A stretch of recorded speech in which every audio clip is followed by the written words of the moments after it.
Today we're gonna be making pumpkin puree with some pie pumpkins from my yard, so let's get started.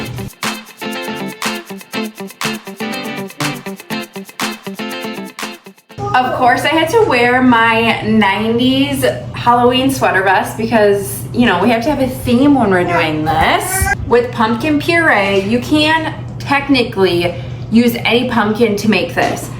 Now, if you really want like a nice, sweet, regular tasting pumpkin puree that you would have in a pumpkin pie, you're gonna wanna search for pie pumpkins at your grocery store or pumpkin patch or whatever. Just more of the small pumpkins. They're packed more with flavor and they're not as bland and they're not as watery. So when you have bigger pumpkins, they're gonna be more watery, which is fine. You just have to spend more time draining them and just, you know, doing a little more of that process, so it's a little more extra work. And then you might need to add like a little sweetener to it, sugar, maple syrup, something like that, versus the more smaller pumpkins. This is like a medium-sized pumpkin, so I actually am going to use this today, and we'll see if it actually really does taste different than these. So let's get started by cutting these up, getting the seeds out, and then we're gonna bake them. My little children are in the background playing with Play-Doh, so that's the wild sounds that are going on in the back. Anything to distract them for 5 minutes, right? And for those who have been with me for a while, you know I love the nostalgic vibes and touches, so we're gonna turn on a Halloween movie in the background just to add some, you know, spooky Halloween vibes while we roast these pumpkins.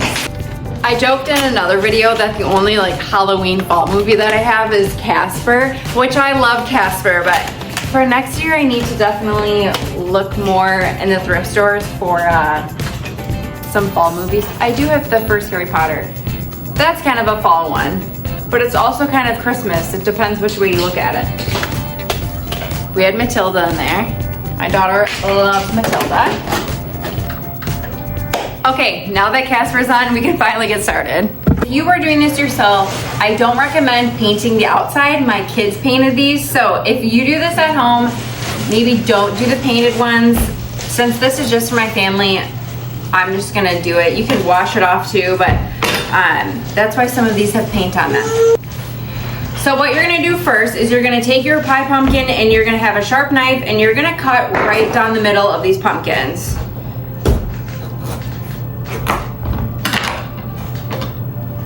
They look like so, and then we're gonna scoop the seeds out. If you want, you can save the seeds to roast them and make some delicious pumpkin seeds. I'm not sure if I'm gonna do that or not. We'll see where this takes me.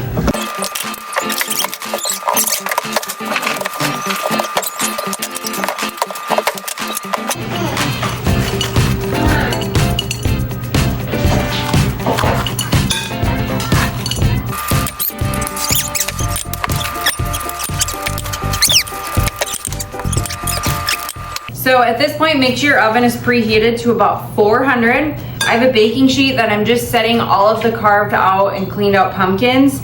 I'm putting them shell side up. If you've ever done spaghetti squash, it's pretty much the same thing. You just clean it out and then you bake it shell side up. So here's all of our pumpkins. They're all, whoops. There we go. They're all cut in half, shell side up. We're gonna put this in a preheated oven that's at 400 and we're gonna bake this for about 30 to 45 minutes or until the tops are soft. Chaos Central. We'll see you in 35 minutes. Also, don't forget to like and subscribe so you guys can always catch up on my other videos. All right, it's been 30 minutes, so let's take these bad boys out and see where we're at. All right, so as you guys can see, these are pretty soft, so let's take them out. They're good to go. Oh yeah, you good to go? They're good to go. I gotta get another mitten. Holy smoke. We're gonna let these cool for about 20 to 30 minutes because they're really hot, and then we'll be able to scoop the insides out and puree them. Okay, here are all of our pumpkins cooled off. Roll them sleeves up, baby. Okay, grab a bowl and make sure they're actually cooled off. And if they're not, so these should come out really easily. If they're not, pop them back in the oven for a little bit because they are not ready. But see how it literally scoops out like ice cream? And you're just gonna continue this step until you get all of them out, and then we're going to blend them up. So I did this a couple of years ago and the video went viral. I did a short, and I remember someone commenting and they're like, wait, why did I not realize that pumpkin puree actually comes from pumpkins?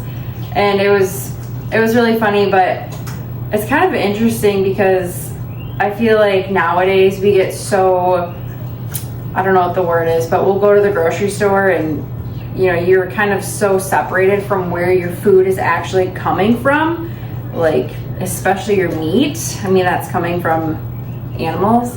But yeah, it was funny. We're just like, oh my gosh, I can't believe I didn't even realize, like, duh, pumpkin puree genuinely comes from pumpkins.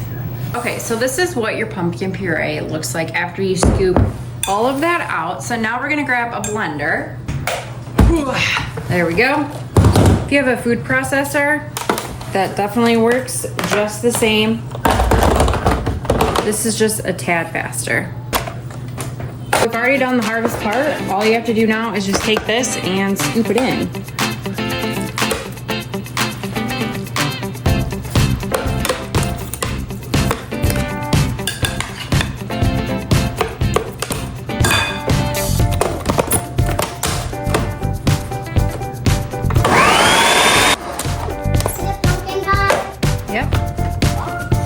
There's the puree, and that looks great.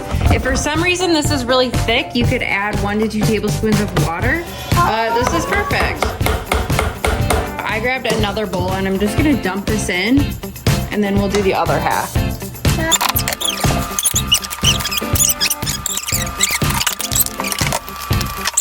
All right, that looks great. And they're good. So after doing some research, it is not safe to can pumpkin puree. The reason you can buy canned pumpkin puree in the store is due to heat, sterilization, all that stuff that they do to monitor it. Obviously, we can't do that as well at home, so it's just safer to either refrigerate it or freeze it. So we're going to do the freezing route, which is fine because I have a bunch of these old spaghetti jars to use up. So we will just plan to put the pumpkin puree in here and freeze it. And then these are large enough to where we could use 1 jar for a pumpkin pie and then maybe even a little extra for muffins or something. So that's what we will do. So I have my little, I can't think of what this is called. What is this called? Well, we're gonna plan to put this on the top here so we don't have any messes, which, knowing me, we'll have a mess either way. I'm gonna leave some headroom just because we're freezing it. I just want to make sure we don't have any explosions in the freezer. Here's all of our pumpkin puree. So I'm gonna pop 3 of these in the freezer, and now we're going to make pumpkin muffins with this guy. So let's do that. We need some eggs for these muffins, so let's go down to the coop and see what we have in there. Look at this little cutie coming on down. We have not been getting many eggs, but we'll see what we have today.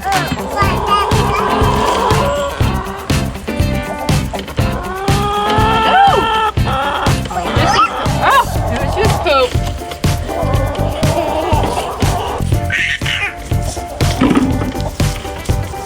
Looks like we just have 3 eggs, but that's fine. It's enough to make our muffins. So let's go back inside.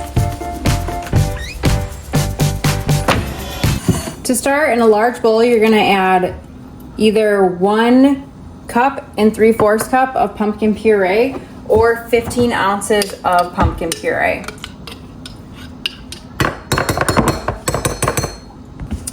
So we have 1 cup in, and now this is the 3/4 cup.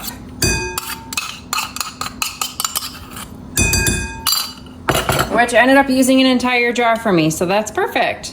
Then we're gonna add 3/4 cup of sugar. You can do 1/2 cup of oil, or you can use butter.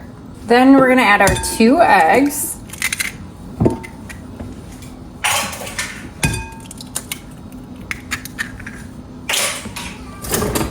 And we'll whisk that together.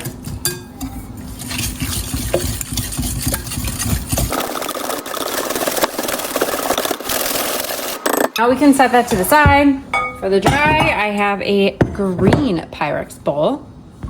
So we'll add 1 1/4.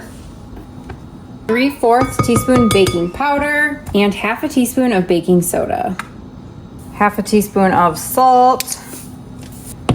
Now it's rare, but I do have pumpkin spice. I just bought this the other day, but I am typically just a cinnamon and nutmeg gal. And if it calls for 2 tablespoons, I just eyeball it and throw whatever I think. I really like it more spicy. So for me, I always do more, but it's completely up to you. So I'd never do this part to be exact. Okay, then we'll just mix this together.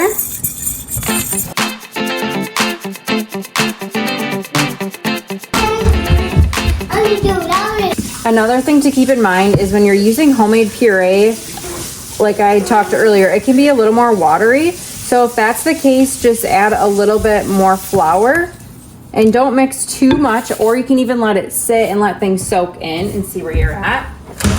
Hug the chips.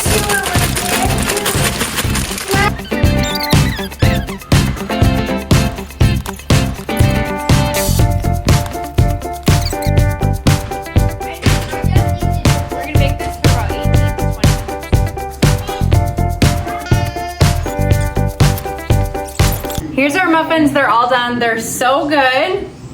Here's what they look like on the inside. The kids just devoured them, so 10 out of 10 from the kids' point of view. Don't forget to like and subscribe. Follow along for more fun and random stuff that I like to do. We'll see you next time.